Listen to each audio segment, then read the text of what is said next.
할렐루야. 여러분, 함께하는 이 시간에 함께하는 모든 분들에게 하나님의 위대한 역사와 기적과 축복이 넘쳐나게 되시기를 예수님의 이름으로 축복합니다. 이제 그동안 우리가 철야 때마다 빌립보서에 있는 말씀을 가지고 계속해서 은혜를 나눴습니다. 그런데 이제 거의 빌립보서가 이제 끝이 되어지죠.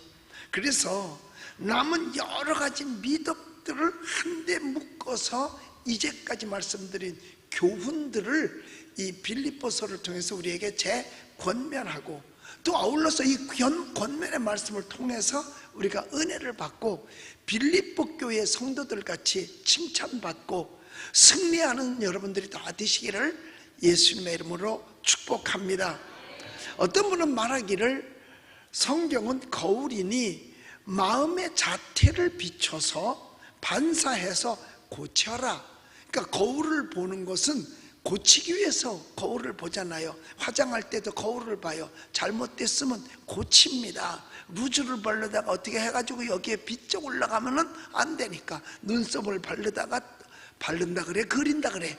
그리다가 또 잘못하면 그걸 고치는 것처럼 우리 마음의 자태를 성경 말씀을 통해서 고쳐야 됩니다.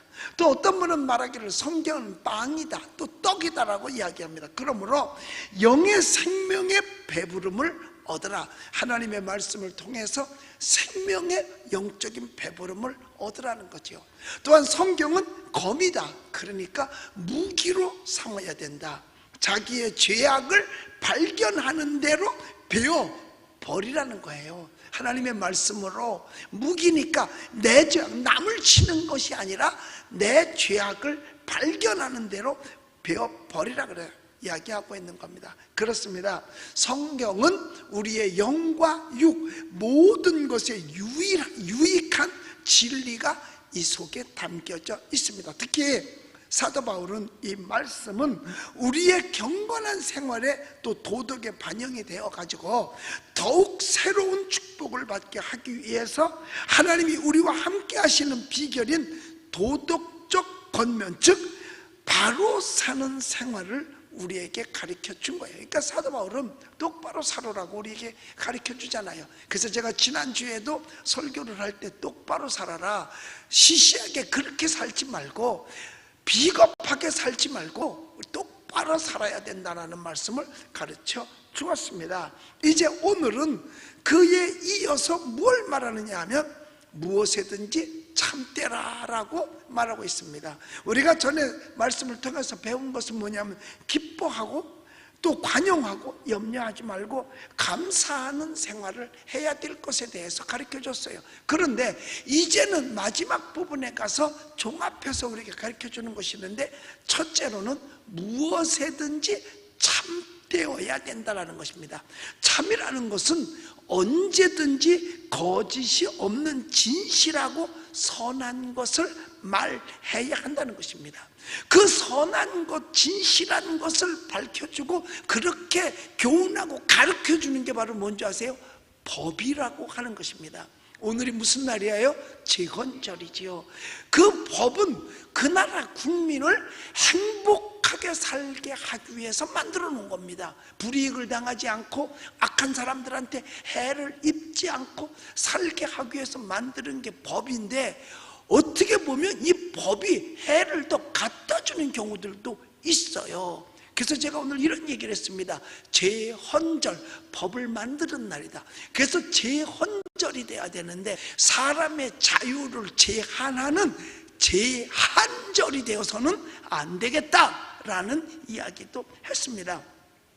참이라는 것은 그래요. 언제든지 거짓이 없는 진실하고 선한 것을 말하는 겁니다. 무슨 이야기가 하나 있잖아요. 주일학교에서 선생님이 이제 아이들하고 성경 공부를 하면서 우리는 다 천국 갈 수 있어, 천국 갈 수 있어, 다 여러분 천국 갈 수 있다고 자신 있다고 생각하는 사람 손 들어봐요. 그러니까 아이들이 다 손 들었어요. 근데 한 아이가 손을 안 들어요. 그래서 선생님이 물었어요. 너는 왜 손을 안 드니? 그랬더니 선생님, 전 오늘은 안 돼요. 왜냐 그랬더니 오늘은 예배 끝나면 엄마가 빨리 집으로 오라 그랬어요. 오늘은 천국 갈 수 없다는 거야. 왜냐? 엄마가 집에 빨리 오라고 했기 때문에. 여러분, 우스운 이야기지만 이 아이는 거짓이 없는 아이입니다. 참이라는 것은 사실 모든 곳에 기본이 되는 거지요. 그래서 참은 한문으로 진을 써요. 그래서 참, 진짜. 내가 처음으로 여러분에게 공개하는데요, 내 이름이 원래 어릴 때 부르던 이름은 호족은 하보라고 돼 있지만 부르는 이름은요, 우리 집사람도 몰라. 내 어릴 때 부르던 이름은요, 하진이에요. 진은 뭐죠? 참 진짜를 써놨어요. 우리 형은 이름은 춘진이야. 나는 하진이고, 봄이라 그래서 춘진이, 나는 여름이라서 하진이야. 근데 언젠가 바꿨는데 돌림자가 보자거든. 그러니까 보자로 해놨어요. 진짜도 좋고 보자도 다 좋아요. 그런데 나는 진짜 좋은 게 뭐냐면, 내가 여름 하자에 도울 보자야. 여름에 도울 수 있는 게 뭐예요? 물에 빠진 사람? 건져주는 거지, 여름에 할 일이. 그러니까 나는 세상에 죄악의 물에 빠져 있는 사람 도와주는 일을 하니까 목사가 딱 맞아. 목사 잘한 것 같아. 그래서 참이라는 것은 참진을 쓰는 거예요. 한문으로는 진이지요. 이게 모든 덕목의 기본이 되는 것이에요. 그러니까 참이라는 것은 말에만 있는 것이 아니라 생각이나 행동에 관련된 기본적 덕목입니다. 그래서요, 이 땅에서 잘 나가다가도요, 거짓된 말이나 거짓된 생각이나 거짓된 행동이 드러나면요, 공든탑 하루아침에 무너져 버리고 마는 겁니다. 정치도 그렇고 사업도 그렇고 학업, 공부도 마찬가지예요. 잘 쌓아 올라오다가 거짓이 드러나면 하루아침에 무너진다니까요. 하루아침에 망가지는 거예요. 그래서 이 참이 정말 필요한 거예요. 그러니까 세상에 사람들이 거짓말 하잖아요. 이번에 세상을 자기 스스로, 여러분, 자살도 타살입니다. 왜? 자기를 죽였으니까. 자기한테 타살당한 거나 마찬가지예요. 그런데 이것에 대해서 진정을 얘기를 했더니 그럴 사람 아니라고 하잖아요. 우리 연말에 속담이 틀리는 게 하나도 없어요. 그럴 사람 아닌 거 맞아요. 그런데 얌전한 고양이가 어디 먼저 올라가? 부뚜막에 먼저 올라간다 그러잖아요. 그래서 이 참이라는 것이 모든 덕목의 기본이 돼요. 참, 즉 진실이 없으면 하루아침에 쌓아놓은 공든탑이 그대로 다 무너져 버리고 마는 겁니다. 사람은 무엇에 어느 정도의 가치를 두고 사는지 모르겠어요. 일생의 삶을 그 별것 아닌 거하고 맞바꿀 수 있겠느냐 이거예요. 참된 진실이 없으면 그냥 저절로 바꿔져 버리고 마는 거예요. 모든 사람이 바로 참되지 못한 데서 뭘 하느냐? 죄를 짓는 겁니다. 에덴 동산에서 아담은 진실치 못한 데서 하나님의 말씀을 의심하여 범죄하였고, 이스라엘 백성들이 여호수아의 인도로 요단강을 건너 하나님의 말씀에 순종을 해서 여리고성을 함락시킵니다. 제일 처음에 요단강 건너서 한 첫 번째 전쟁에서 승리를 해요. 여리고성을 무너뜨렸으니까. 그런데 두 번째 성 아이성을 치러 들어갔다가 완전히 실패합니다. 그런데 실패의 원인이 어디에 있었느냐? 이스라엘 무리 중에 아간이라는 사람이 진실하지 못해서 하나님의 말씀을 어기고 그때의 노력한 물건 하나도 손대지 말라 그랬어요. 그런 건 다 우상 앞에 놓여 있었던 거기 때문에 가증스럽고 더러우니까 손대지 마라, 다 손대지 말라 그랬어요. 그런데 아간이 참되질 못해가지고 욕심이 생겨서 노력한 물건 중에 미크코트 하나, 그 다음에 은 200세겔, 그 다음에 금덩어리 하나, 이걸 보고 탐내가지고 그걸 몰래 옷 속에다 숨겨왔다가 자기 텐트 밑에다가 감춰놨어요. 결국은 그 일이, 그 사람 하나의 참되지 못한 일 때문에 나라는 물론이려니와 그의 온 가족, 일가, 친척까지 완전히 죽임을 당했어요. 나라는 대패해서 힘들어졌고, 그리고 그의 온 일가, 친척까지 다 죽임을 당해 돌에 맞아 죽었어요. 돌무덤이 돼버리고 말았다니까요. 그러므로 성도는 무엇에든지 참되고 진실하고 선하여야 합니다. 말에도 진실하고, 믿음에도 진실하고, 행실에도 진실해야 되는 거예요. 여러분도 들어서 알 거예요. 옛날에 맹자의 어머니가 맹자를 데리고 마을에 나갔다 오는 길에 이웃에서 돼지를 잡는 걸 보게 된 거예요. 그러니까 맹자가 물었어요. 엄마, 저거 왜 잡아? 그랬더니 이 맹자의 엄마가 너 주려고 잡는 거야 그랬어요. 그냥 지나가는 소리로 너 주려고 잡는 거야 하고 얘기하고 집에 돌아와서 생각해 보니까 아들을 속인 거거든. 그래서 마음이 괴로웠어요. 그래서 쫓아가서 그 고기를 거기 가서 사다가 그것을 이 맹자에게 주었다는 이야기입니다.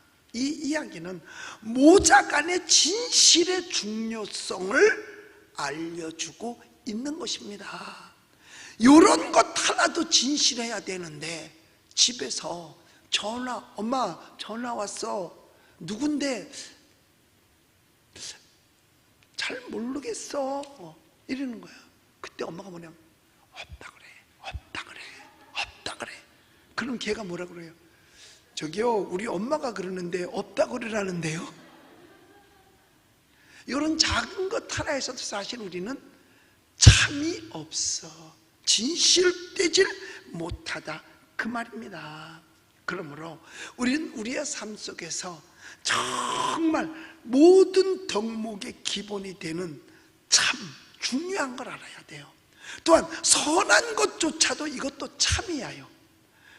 어떤 사람을 대했을 때 그 사람을 보고 뭐라고 말하느냐, 참 참하게 생겼다라는 이야기를 합니다.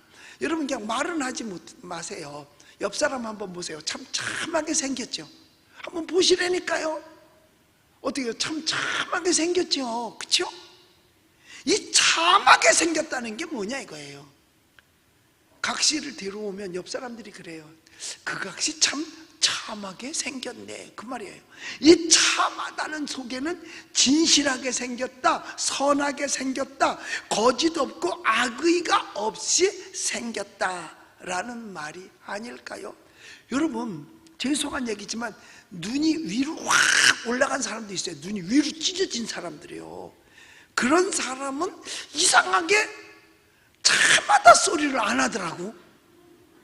아주 눈이 매섭게 생긴 거 보면 아유, 상대하기 힘들 것 같아, 이러잖아요. 그런데 참하다, 진실하다, 선하다, 거짓 없고 악의가 없다는 생각, 그래요. 선한 그대로 선한 일도 해야 되는 거죠. 선한 일은 내가 원튼 원치 않든 간에 해야 하는 게 여러분 마땅한 도리인 줄 믿으시기 바랍니다. 성경에 너희 선한 일로 아버지께 영광을 돌리게 하라라고 분명히 예수님께서 말씀을 하셨습니다. 모세는 애굽에서 종살이하는 히브리 민족을 구원하기 위해서 가기 싫은 애굽의 바로 왕 앞으로 찾아갑니다. 마리아는 동정녀로서 아기를 잉태합니다. 사실 처녀로서 아기를 잉태하는 것은 원하는 일이 아닙니다. 그러나 그것이 선한 일, 참 진리의 일이기 때문에 허락을 하죠. 구레노 시마는 예수님의 십자가를 예수님께 받아가지고 골고다 언덕으로 올라갑니다. 그거 자원했던 일 아닙니다. 그러나 모세가 바로 왕에게 가는 것도 마리아가 동정녀로 잉태하는 것도, 시몬이 십자가를 억지로 지고 가는 것도 다 선한 일이기에 싫어도 억지로라도 지고 가고 억지로라도 한 것입니다. 진실과 선은 하나님으로 내 곁에 있게 하는 유일한 비결이 되는 것입니다. 그래서 오늘 여기 본문 9절에 보면, 우리 9절을 같이 한번 읽어봅니다. 시작. 너희는 내게 배우고 받고 듣고 본 바를 행하라. 그리하면 평강의 하나님이 너희와 함께 계시리라. 그러니까 8절의 말씀들을 다 행할 때 하나님이 우리와 함께 계신다는 이야기입니다. 그러니까 하나님으로 내 곁에 계시게끔 하는 유일한 비결이 되는 것들이 바로 8절 속에 있는데, 그 첫 번째가 바로 뭐냐? 참이라고 하는 것입니다.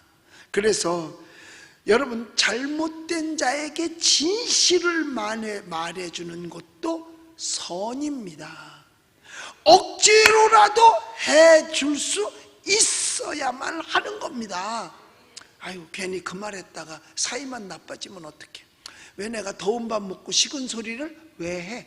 하면서 그러니까 묵인하고 있는 것, 묵인하는 거는 여러분 공범입니다. 제가 언젠가도 이야기한 것 같은데, 중국에서 있었던 일이에요.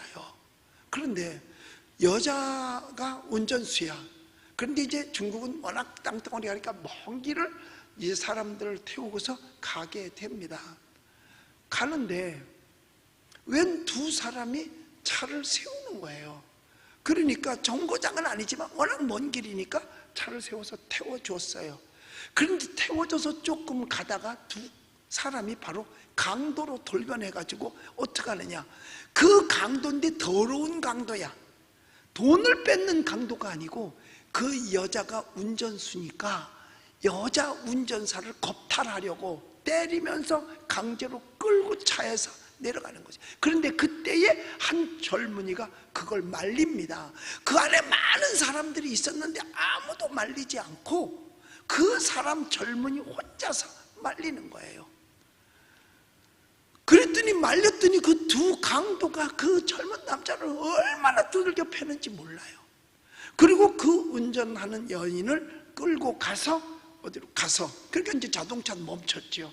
가서 겁탈을 하고 나서 돌려보냈어요. 그러면서 그 차에 같이 올라탔습니다. 그 두 사람도. 그런데 그 여인이 당하고 난 뒤에 운전대를 잡고 운전하고 가는 것이 아니라 자기를 도와줬던 그 사람을 내리라고 그러는 거예요. 당신은 내리시오. 내리라고. 내리지 않으면 난 한 발자국도 움직이지 않겠다. 그러니까 그 강도도 야 내려, 내려. 그리고 뒤에 앉아있던 손님들도 우리 빨리 가야 되니까 내려 이러면서 막 한 거예요. 그러니까 이 사람은 나는 당신을 도와주지 않았냐, 근데 왜 난 내리라고 하느냐, 내리라고, 내리기 전에 내가 한 발짝도 안 나가겠다. 그러니까 옆에 있던 강도가 때리고서 내려 쫓았어요. 그리고 그 사람은 터덜터덜 걸어가고 있습니다. 한참을 걸어가다 보니까 경찰차들이 거기 와 있는데 그 언덕 밑에 버스가 하나 굴른 거예요. 그 차가 바로 뭐냐, 자기가 타고 있던 그 차야. 그러니까 그 여인은 자기가 겁탈을 당했잖아요. 속상하잖아요. 그러니까 이 사람을 복수해야 될 텐데 복수하는 길이 뭐냐, 바로 이 차를 굴려서 함께 죽는 거야. 그런데 왜 뒤에 탔던 사람들은 그렇게 그 많은 사람이 있었어도 그 깡패 둘이 두려워서 아무 말 안 하고 묵인하고 있는 건 공범이라는 거지. 그래서 그냥 스스로 버스를 굴려서 그 안에 있던 사람을 몽땅 다 죽인 거지요. 그럼 왜 그 사람을 내렸느냐? 도와준 그 사람은 살려주려고 내린 거지요. 여러분, 어떤 것이 참이냐 이거예요. 여러분, 그래서 잘못된 자에게는 진실을 말해주는 것도 선인 줄 알고 억지로라도 할 수 있어야만 하는 것입니다.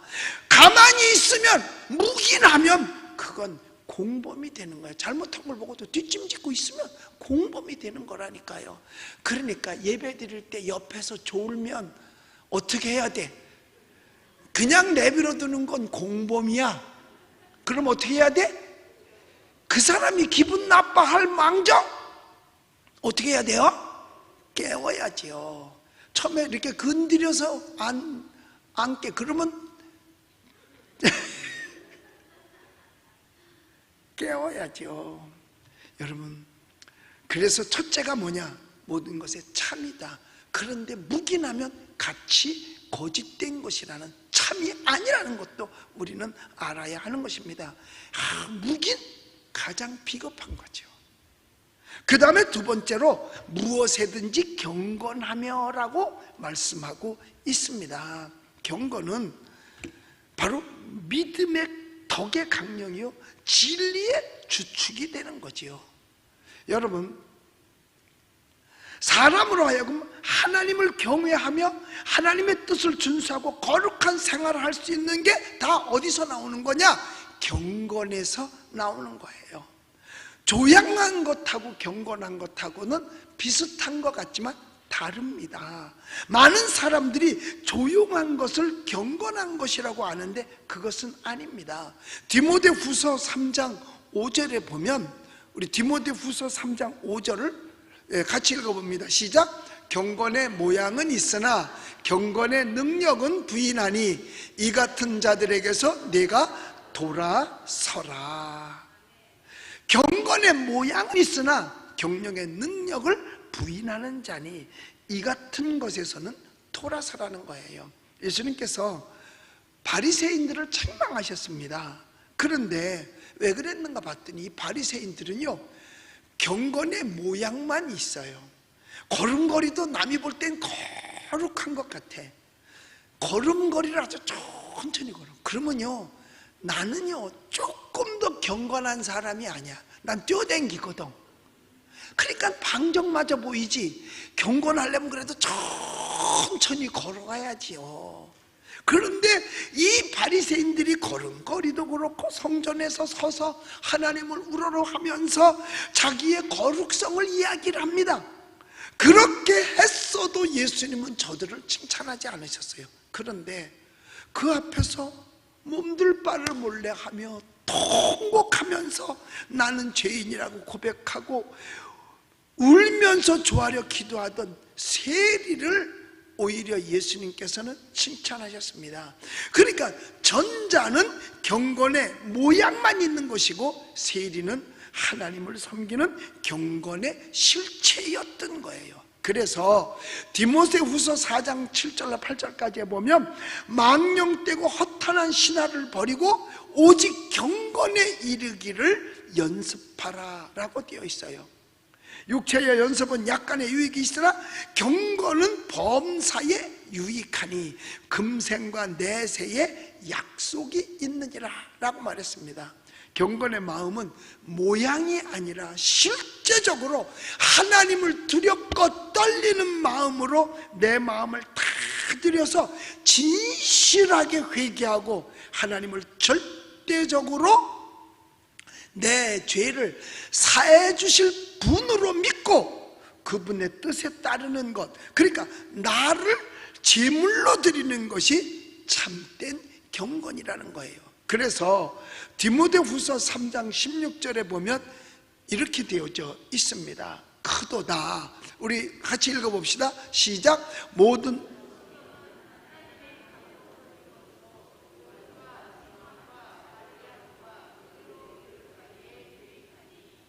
모든 성경은 하나님의 감동으로 된 것으로 교훈과 책망과 바르게 함과 의로 교육하기에 유익하다 그랬어요. 이 하나님의 말씀은 우리를 교육하는데 아주 유익한 책인데 그 교육은 우리로 하여금 경건하게 해주시는 거예요.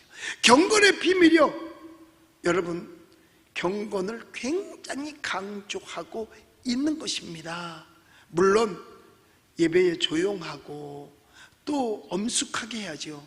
그러나 외모만 갖추어서는 안 됩니다. 외모와 경외심이 같이 일치될 때에 진정한 경건이 이루어지는 거예요. 그러니까 마음만으로도 부족하고 외모만으로도 부족합니다. 근데 마음은 경건한데 육체가 경건하지 않다? 그것도 합당하지 않은 것입니다. 그 다음엔 세 번째로 무엇이든지 옳으며라고 말하고 있습니다. 바르게 살으라는 얘기죠. 옳다고 하는 것은 무엇이냐? 모든 율법과 모든 도덕의 근본 원리를 가리킨 것으로 공정하게 대하는 것을 말씀하고 있는 것입니다. 하나님의 목적과 인생의 목적이 결국에는 여기에 부합되는 것입니다. 무엇이든지 옳아야 된다는 것. 그래서요, 하나님께서는 우리 크리스찬들에게 혹시라도 죄를 질까봐 저울로 달아서 쓰는 거, 측량하는 것은 될 수 있으면 안 하는 게 좋음을 얘기하고 있어요. 왜냐하면 속이기가 쉽거든. 그러니까 측량을 해서 하는 영업 있잖아. 그러니까 뭐예요? 쌀, 대박이나 또 아니 옛날엔 대박으로 팔았어요. 그 다음에 키로를 재는 것, 그러니까 저울추, 그 다음에 또 계량기 같이 하는 거, 이거는요 속이는 경우들이 사실 많습니다. 속이는 경우들이 많아요. 옛날에 쌀을 보면 분명히 한 마리면 10대가 나와야 되는데 집에 와서 돼보면 9대밖에 안 나와. 왜 그랬나 봤더니요, 뒷박을 댈 때 그냥 일자로 이렇게 싹 해야 되는데 손을 이렇게 꺾어. 그 되는 사람. 그래가지고 하면 가운데가 어떻게 푹 파이잖아. 그렇게 해서 분명히 10대인데 집에 와서 똑같이 돼보면 그 파인 곳은 덜 당겼잖아. 9대밖에 안 나오는 거야. 분명히 고기를 샀는데 2근을 샀는데 집에 와서 달아보면 1근 반밖에 안 나와. 왜 그런가 봤더니 저울을 속였어. 이래서는 안 된다 그 말이죠. 이런 경우들이 많이 있어요. 그래서 저울추 2개를 가지고 저울을 다는 것은 싫어한다는 얘기예요. 즉 말의 정직함을 원하고 계시는 거죠. 이것이 무엇이든지 옳아야만 된다는 겁니다. 그 전에 이런 사람이 있었어요. 그런데 빵을 주는 것만큼 우유를 갖다 줬습니다. 빵을 주는 것만큼 우유를 갖다 줘. 그러니까 우유를 갖다 주고 빵하고 바꿔 오는 거예요. 그런데 이 빵집에서 어느 날부터 이 무게를 달았는데 어느 날부터 우유가 조금씩 오는 거야. 우유가 조금씩 오는 거야. 그래서 왜 조금 오지? 근데 계속 조금 오는 거야. 그래가지고 속인다고 신고를 했네. 고발을 한 거죠. 그래서 그 우유를 갖다 주는 사람을 불렀어요. 불렀더니 하는 얘기가, 저기요 검사님, 우리 집에는요 저울이 없습니다. 그래서 빵집에서 주는 그 빵의 양하고 똑같이 달아서 그래서 갖다 줍니다. 그러니까 우유를 갖다 주면 그 집에서 빵을 받아왔는데 그 빵 무게만큼 똑같이 달아서 갖다 줍니다. 그럼 결국은 누가 속인 거야? 빵집이 속인 거잖아. 우린 저울이 없어서 빵집에서 오는 빵의 무게하고 똑같이 갖다 줬습니다. 이게 저울추 2개를 가진 거죠. 하나님은 즉 우리의 삶 속에서 정직함을 원하는 거예요. 그래서 잠언에도 보면 의인의 혀는 천은과 같고 의인의 입은 생명샘이라. 그러니까 우리도 옳은 말을 해야 된다. 거짓되어서는 안 된다. 옳아야 된다는 거예요. 그러니까 나단 선지자가 가서 다윗을 향해서 옳은 권면을 했을 때 다윗이 회개하였거든요. 그러니까 진실로 의인의 입은 생명샘이다 라고 말했습니다. 여러분들의 입술도 나단 선지자 같이 옳은 걸 옳다 하고 말하고 그런 것을 그러다라고 말할 수 있게 되시기를 예수님의 이름으로 축복합니다. 만약에 나단 선지자가 다윗 왕에게 가서 그런 짓을 했는데도 불구하고 가서 출세하려고 이랬다면 이스라엘은 멸망해버리고 말았을 거예요. 그런데 불이익이 온다 할지라도 왕에게 가서 직접 간언을 했던 그 나단 선지자도 훌륭하지만 그 선지자의 말을 듣고 회개한 다윗도 훌륭한 거예요. 할렐루야. 그래서 잠언에 말하기를 의인이 형통하면 온 성읍이 즐거워하느니라 라고 말씀을 했습니다. 그래서 잠언 11장 10절에도 보면 모든 행실은 의로서 만사에 형통하여야 한다라고 말씀하고 있는 것입니다. 그러니까 의인이 형통하면 온 성읍이 즐거워한다는 거예요. 의인이, 그러나 악인이 패망하면 기뻐 외치느니라. 자, 여러분, 이 말씀이 무슨 의미냐 하면은요, 우리가 의인은 없는 한 사람도 없어요. 그럼 뭘로 의로워져? 믿음으로 의로워져요. 한 마을이 있다. 거기에 예수 믿는 사람들이 모든 장사를 해. 그럼 마음이 기뻐하는 거예요. 자, 예를 들어서 빵집을 한다. 예수 믿는 사람이 해요. 그러면 성경에 뭐라고 가르쳐줬냐 하면 너는 모든 일을 주께 하듯 하라 그랬단 말이에요. 그러면 빵을 만드는 것도 누구께 하듯 해야 돼? 주님께 하듯 하잖아요. 그러면 최선을 다해서 만들까? 대충 만들까? 그러니까 열심을 더 대충 만들지 않고 최선을 다해서 만들으니까 빵 사가는 사람이 유익할까? 안 유익할까? 유익하지요. 그러니까 만드는 사람은 빵을 유익하게 만들으니까 가져가는 사람은 맛있어서 좋고, 그러니까 맛있으니까 빵이 잘 팔릴 거 아니겠어요? 그러니까 온 마을 사람들이 다 즐거울 수 있다 이 말이에요. 그 무엇을 해도 그래서 의인이 있는 마을은 온 성읍이 즐거워진다니까. 무엇을 해도 의롭게 행하고 무엇을 해도 주님께 하듯 하니까 최선을 다한다 그 말이에요. 예를 들어서 냉면을 만들어 판다. 요새 더우니까. 그러면 주님께 대접할 때 냉면 국물을 시시하게 하겠어? 최선을 다하겠어? 냉면 국물 하려고 사고를 골 때 제대로 굽겠어? 시시하게 굽겠어? 그럼 음식이 맛있겠어? 맛없겠어? 그러니까 온 손님이 예수 믿는 사람으로부터 사서 먹으니까 본인도 즐겁다 이 말이에요. 사업은 더 잘 돼요. 그래서 의인이 형통하면 온 성읍이 그래서 즐겁다는 거예요. 그러니까 예수 믿는 사람들이 사는 마을은 모두가 다 즐거운 게 이게 맞는 거예요. 그런데 예수 믿는다고 하면서 거짓 행하고 나쁜 짓이나 하고 그러면 온 마을이 괴롭지요. 그리고 온 마을이 손가락질한다 그 말이에요. 잘해도 손가락질하는 판인데요, 우리 교회는요 모든 예배를 다 드리잖아요. 이렇게 예배를 드리니까 이 동네 맘카페에서 뭐라 그러냐면 은평제일교회는 나쁜 교회다. 왜? 이렇게 코로나 바이러스가 창궐한데도 예배를 강행하는 아주 나쁜 교회다. 이렇게 얘기를 써놓는 거예요. 이렇게 써놓는 거란 말이야. 지네가 와 봤어? 나쁜지 좋은지 바깥에서만 지네가 이런 소독해놓는 거 보기나 했어? 구경도 못 해봤을 거야. 오늘도 뉴스에 보니까 아주 어마어마하게 큰 교회인가 봐. 전체가 다 마스크를 썼더니 확진자가 왔는데 그 9,000명이 단 한 명도 감염된 자가 없다는 거예요. 좀 믿으지. 그럼 9,000명 조사하려면 그 돈은 얼마나 많이 들었겠어요. 좀 믿지. 하여튼 돈도 많아요. 하여튼 간에 여러분, 그래서 교회가 정말 좋은 곳, 아름다운 곳이라고. 그러니까 사실 집에서 소독 못하는 사람들도 우리 교회 와서 소독하고 퇴근길에 들려서 다 소독하고 갔으면 좋겠어.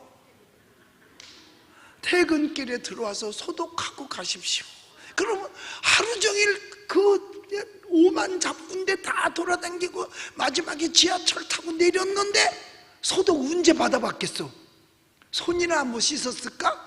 그런데 여기 와서 집에 가기 전에 다 거쳐서 쫙 소독약 뿌리고 가면 얼마나 시원해.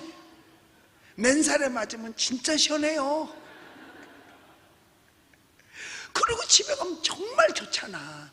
그래서요, 앞으로 우리 교회는요, 이거를 이기려면 교회가 좋은 점, 잘한 점들, 우리 뭐 나쁘게 한 점은 하나도 없으니까 이거를 계속해서 SNS를 통해서 올려서 은평제일은 교회는 좋은 교회, 누구나 와도 안심할 수 있는 교회, 복 있는 교회, 가면 복 받는 교회로 만들기 위해서 SNS를 통해서 굉장히 많이 알리려고 그래요. 그래서 그동안에 했던 착한 일, 좋은 일 한 거 우린 어마어마하게 많잖아. 그걸 다 해서 인터넷 열면 우리 은평제일교회가 저절로 막 뜨고, 그러니까 동네 사람이 아무리 나쁘다고 해도 니네가 백날 나쁘다고 해봐라, 우리 교회는 좋은 교회다 하는 걸 알리기 위해서요. 그러니까 여러분들이 해야 될 것이 있어. 지금 우리 교회의 유튜브를 보면은요, 굉장히 많은 조회수가 있거든요. 그런데 노인네들이 많이 보는 거 아닌가 싶어. 아니 그 왜 좋아요도 한 번을 못 눌러 그래. 그러니까 유튜버들이 그렇게 얘기하는 거예요. 구독 좀 한번 눌러주시고 좋아요 한번 눌러주시고 댓글도 좀 달아주세요, 이러는 이유가 그래서 그러는 것 같아.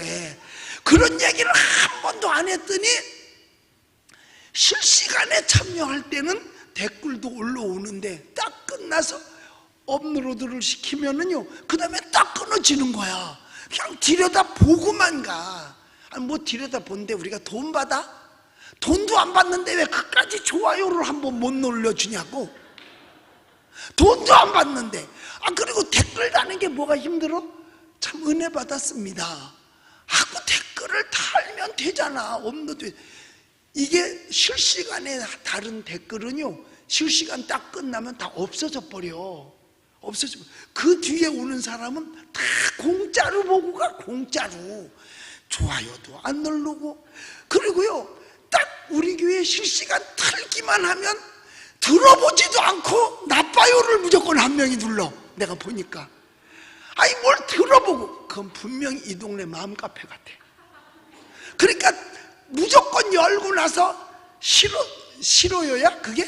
나빠요야? 싫어요야? 하여튼 안 좋아. 나빠요도 아니고 싫어요도 아니고 안 좋아요. 좋아요의 반도니까 안 좋아요를 무조건 누르는 것 같아.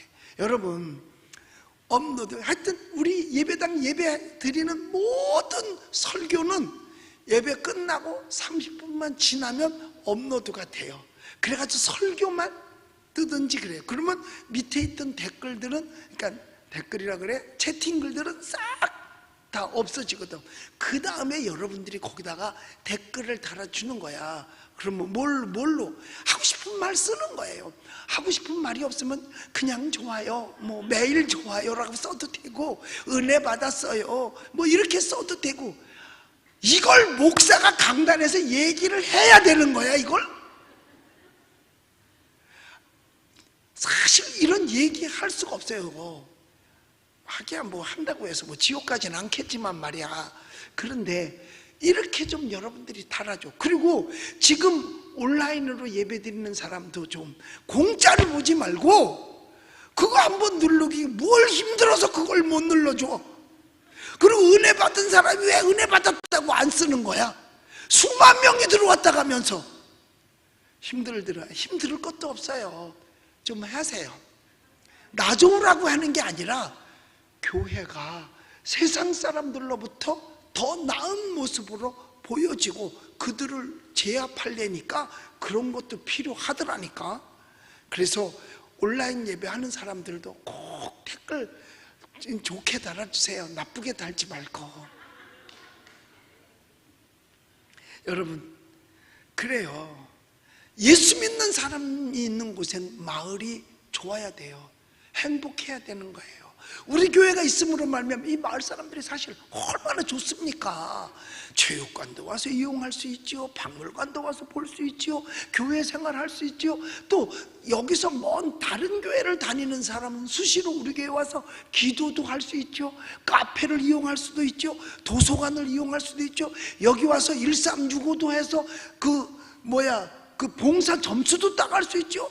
얼마나 좋은데, 단 이런 때 예배를 강행한다고 해가지고 나쁘다라고 표현을, 다른 사람은 안 그래요. 이상한 사람들만 그런 소리를 하고 있단 말이에요. 그래서 여러분들이 우리 교회가 좋은 교회, 정말 남들이 우러보는 착한 교회, 선을 행하는 교회로 여러분들이 다 알림이가 되시기를 예수님의 이름으로 축복합니다. 그러니까 이런 것들은 성경에서도 권장하고 있는 거예요. 성경에서 보면 하지 마라, 하라라는 말이 있는데, 하지 말라는 것은 안 해야 되고 하라는 것은 하면 되는 겁니다. 중간에 서서 망설이는 행위는 옳지 않습니다. 또 역행하는 것도 옳지 않습니다. 예를 들면 망설이는 일들이 많이 있는데, 여러분 생각해 보세요. 노름을 해도 될까 말까, 이건 망설일 게 없잖아요. 당연히 안 해야 되죠.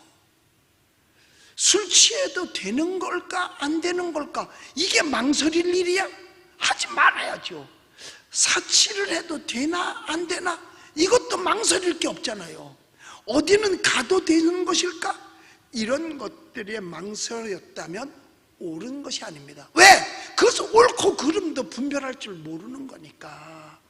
우리는 모두 올바르게 살며 또 올바른 삶을 우리의 후손들에게 가르치고 남겨주어야 될 줄로 믿습니다.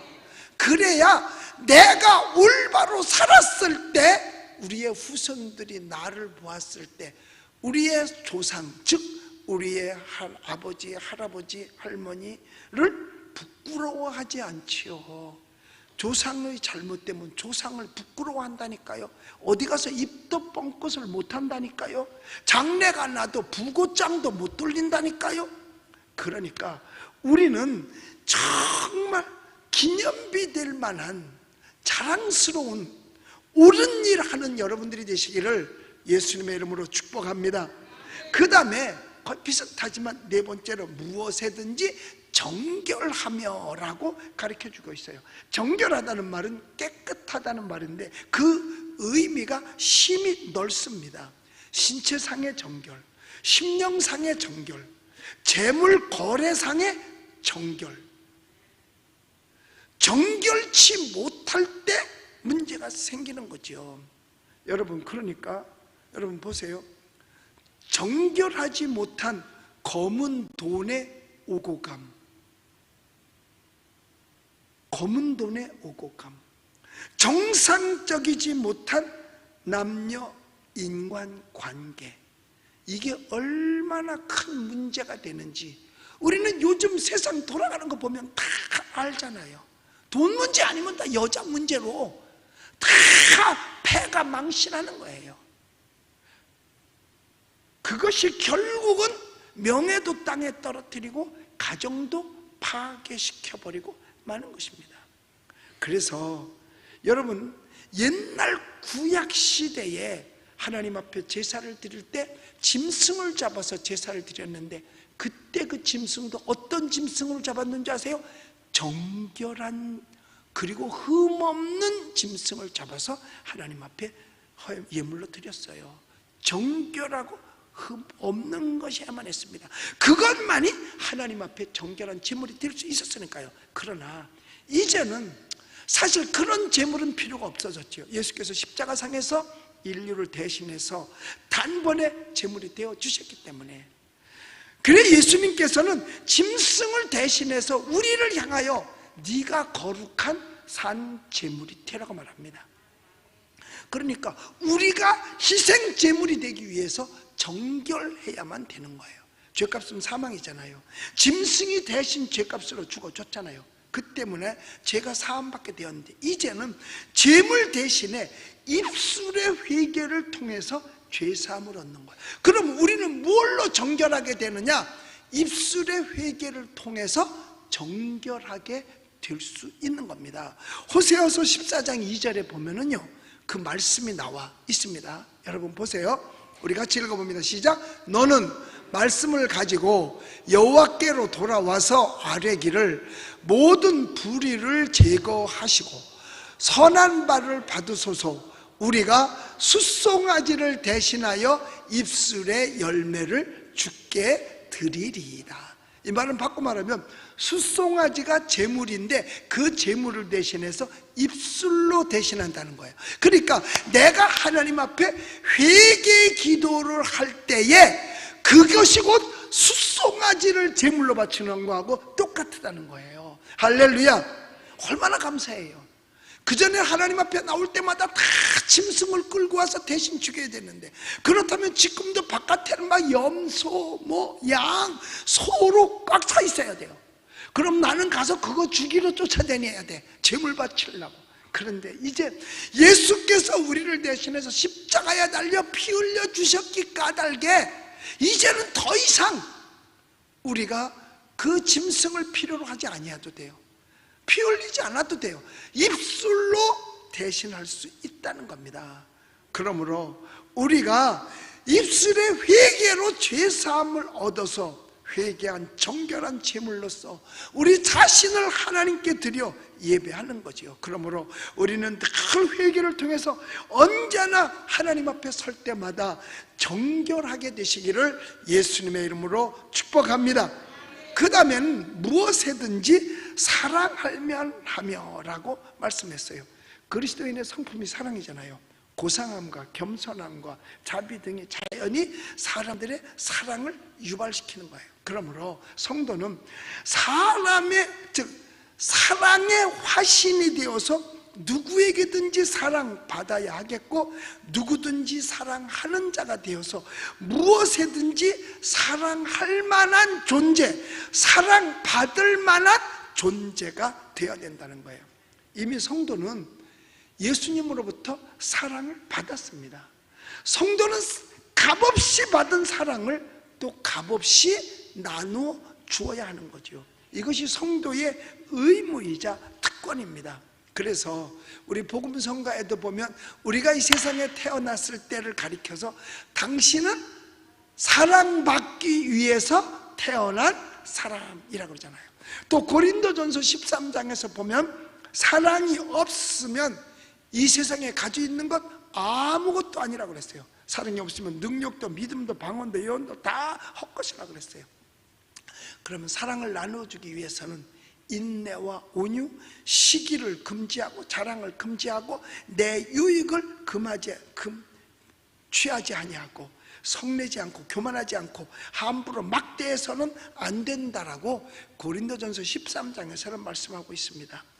향기로운 꽃은 쏘는 침을 가진 벌까지도 받아들였어요. 또 사랑의 향기를 내보내서 그 향기로운 꽃에 벌과 나비가 모여들게 만들었어요. 우리도 사랑의 향기를 바라는 저와 여러분들이 되시기를 예수님의 이름으로 축복합니다. 스위스 취리히에 가면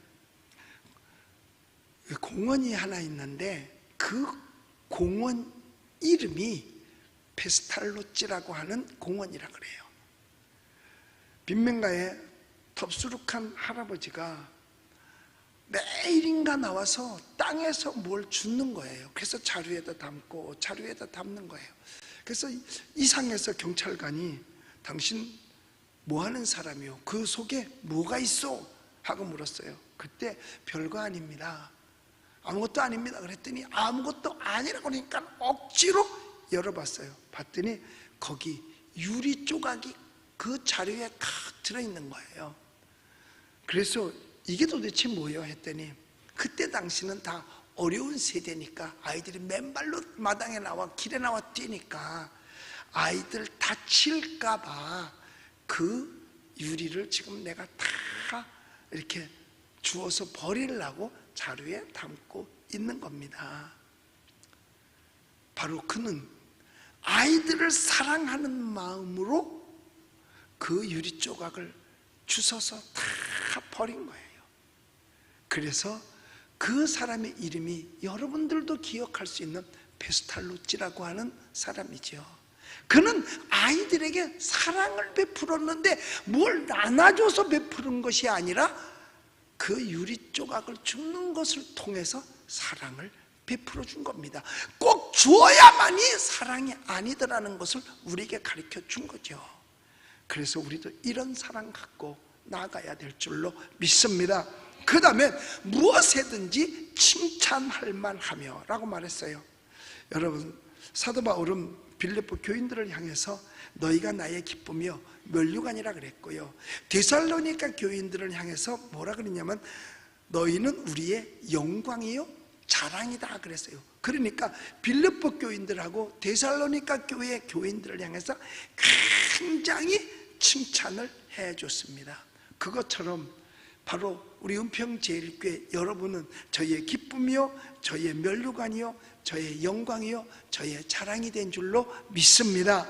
특별히 창립 39주년을 맞이해서 창립 39주년이 되는 그날까지도 함께 해주신 여러분들이 바로 저희의 자랑이요 기쁨이요 영광이요 면류관이 된다라고 하나님 앞에 고백할 수 있는 거예요. 초대교회가 서고 교회가 수천 명으로 부흥했잖아요. 그래서 사도들이 이를 분담하기 위해서 집사서를 세울 때도 어떤 사람들을 세웠느냐, 무엇에든지 칭찬할 만한 사람들을 택하여 세웠습니다. 그러니까 교회에서도 사회에서도 가정에서도 다 칭찬 듣는 사람이어야만 하는 겁니다. 여러분들은 주변 사람들에게 다 칭찬 듣는 여러분들이 되시기를 예수님의 이름으로 축원합니다. 우리 사랑하는 성도 여러분, 우리 예수님 믿으시면 힘차게 아멘 하십시다. 우리 예수 믿는 사람을 가리켜서 우리를 그리스도인이라고 말합니다. 그리스도인들이라면 그래도 세상의 불신자보다는 좀 나아야 되지 않겠냐 이거죠. 내 인격의 모습도 불신자보다는 좀 나아야 되지 않는 것 아니겠어요? 공동체 생활 안에서도 불신자보다는 더 나아야 될 것 아닙니까? 불신자보다도 못하게 서로 시기하고 질투하고 다투고 이런다면은 우리는 세상 사람들한테 손가락질 받고 칭찬 들어요? 참 칭찬 듣기 전에 손가락질부터 먼저 받게 된다는 사실을 알아야 됩니다. 내가 지금이 처음 믿을 때보다 나아야 돼요. 평신도 때보단 집사 때가 더 나아야 되고, 집사 때보단 권사 때가 더 나아야 되고, 안수 집사 때보다는 장로 때가 더 나아야 되는데 거꾸로 가면 갈수록 잘못되어져 가면 안 돼요. 신학교에서도 그런 얘기를 합니다. 가장 믿음 좋을 때가 언제냐? 신학교 1학년 때라고 그러더라고요. 신학교 1학년이 목사 같은데 졸업할 때 되면 평신도만도 못해진다고 그러더라고. 그래서는 안 되는 거죠. 어제보다는 오늘이 좀 달라져야 되고, 오늘보다 내일이 달라져야 되고, 작년보다는 올해가 달라져야 되는데, 그 달라지는 면이 어떤 면으로? 발전적인 면으로, 거룩하고 칭찬할 면으로 바꿔져야 된다 이거예요. 사람들에게 박수 받을 만한 면으로 바꿔져야 된다 이 말이에요. 그러니까 무엇에든지 참되며, 무엇에든지 경건하며, 무엇에든지 오르며, 무엇에든지 정결하며, 무엇에든지 사랑할 만하며, 무엇에든지 칭찬 들을 만해야 할 것입니다. 여러분, 이것이 온전한 그리스도인이요 사람다운 사람이 되는 것인 줄로 믿습니다. 이렇게 할 때에 평강에 우리 하나님께서 우리의 하나님이 되시고 지켜주시고 보호하시고 인도하시고 축복해 주시는 거예요. 그래서 신학교 졸업할 때 그런 얘기를 하시더라고요. 목사가 되기 전에 전도사가 되고, 전도사가 되기 전에 교인이 되고, 교인이 되기 전에 사람이 되라고 그런 얘기를 해주더라고요. 바로 이게 참 중요한 것 같아요. 미국의 20대 대통령 이름도 아브라함이 들어가요. 아브라함 가필드라고 하는 사람인데, 그가 어릴 때 선생님이 그에게 질문을 했습니다. 장차 너는 뭐가 될래? 네 꿈이 뭐냐? 물어봤어요. 근데 얘가 가만히 있으니까 선생님이 대통령, 의사, 교수 하고 계속 질문했어요.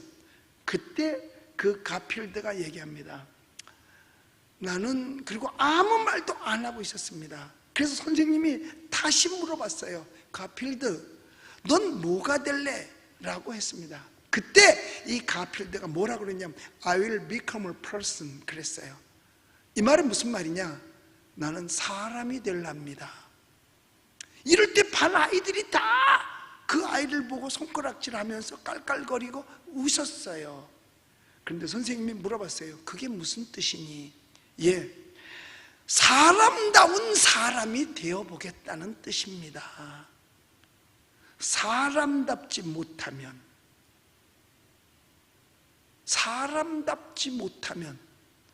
뭘 하면 뭐 하겠어요? 사람답지 못한 사람이 고관 대작이 되면 뭐 하겠어요? 사람답지 못한 사람이 명예를 얻고 권력을 얻으면 뭘 하겠어요? 그래서 가필드는 I will become a person, 나는 사람이 되겠습니다.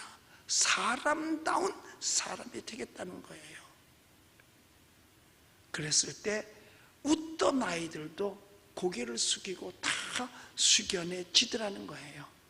우리 사랑하는 성도 여러분, 우리가 사람다운 사람, 크리스찬다운 크리스찬이 될 때에 여기 9절에서 말씀하셨어요. 우리 9절을 한번 같이 읽겠습니다. 시작. 너희는 내게 배우고 받고 듣고 본 바를 행하라. 그리하면 평강의 하나님이 너희와 함께 계시리라. 할렐루야. 우리가 이렇게 이 빌립보서를 통해서 쭉 가르쳐준 하나님의 말씀, 성경을 통해서 우리에게 가르쳐준 그 말씀을 배우고 받고 듣고 한 이 모든 것을 행할 때 여러분, 하나님께서 우리와 함께 하실 뿐만 아니라 이렇게 바르게 살 때에 행복한 신앙생활, 행복한 가정생활, 행복한 우리의 미래가 될 줄로 믿습니다. 그 축복의 주인공이 바로 여러분들이 되시기를 예수의 이름으로 축원합니다. 기도하겠습니다.